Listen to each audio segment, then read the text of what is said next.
DP, I have 4 slides to present. If we can go to the next slide, please. So this is the previous slide. Yeah. Just wanted to confirm, though, so this photo was given to me by my brother Idris, Secretary General of the Red Cross. This is the situation right now in Mandera. You can see the impact on the livestock already. So DP, 4 slides then representing the cumulative response thus far by international and national partners. So this is United Nations, Red Cross, international and national NGOs all together. So we go to the next slide, please. So I don't really need to reiterate this. We have 2.1 million people in IPC 3 phase and above. So that's crisis or worse. You remember, we go to crisis and then 5 is drought. Is famine. Right now we have Mandera in alarm phase and then 9 counties, and you see them listed there in alert phase. We'll go then to the next slide. Yeah, there. So this represents the cumulative response thus far.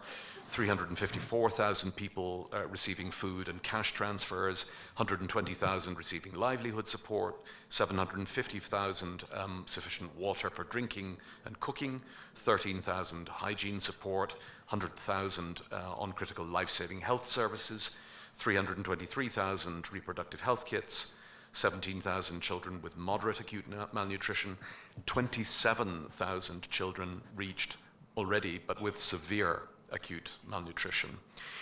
So you see that tabulated on the far side, but really the key point to note is that on many of these support lines, the available support is already running out, and that's particularly the case with the food pipeline.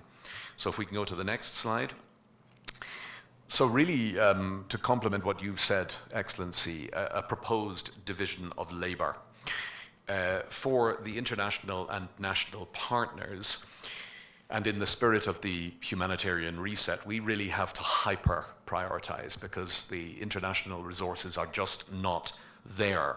The overall funding gap as we see it is about $47 million urgently required to scale up food security assistance for 657,000 people and 22 million people needing nutrition interventions. But within that, what we're really suggesting is that we as international partners should concentrate now on IPC 4. So that is the one level below famine. And there are already a significant number of people in that category, 160,000 people. So to serve those, we would need $13.6 million. And then we would need $7.6 million for nutrition interventions targeting nearly 200,000 children under the age of 5 and pregnant and lactating women.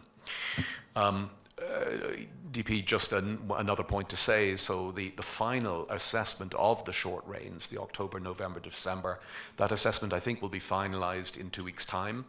And it may be that we find that that number of 2.1 million people overall in need is actually, that it goes up. I think that's consistent with what we've been hearing from the governors.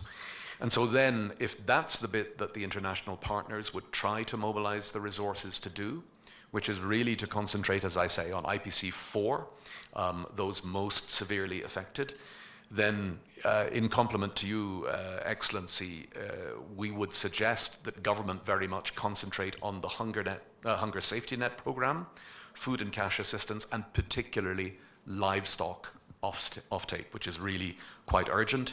And then, as you've said, intervention in the water sector. And yes, I would really particularly say borehole rehabilitation. That's a key. So there you have it, Excellency. In a nutshell, that would be the proposed division of labor. And yes, international donor partners, we are looking for resources.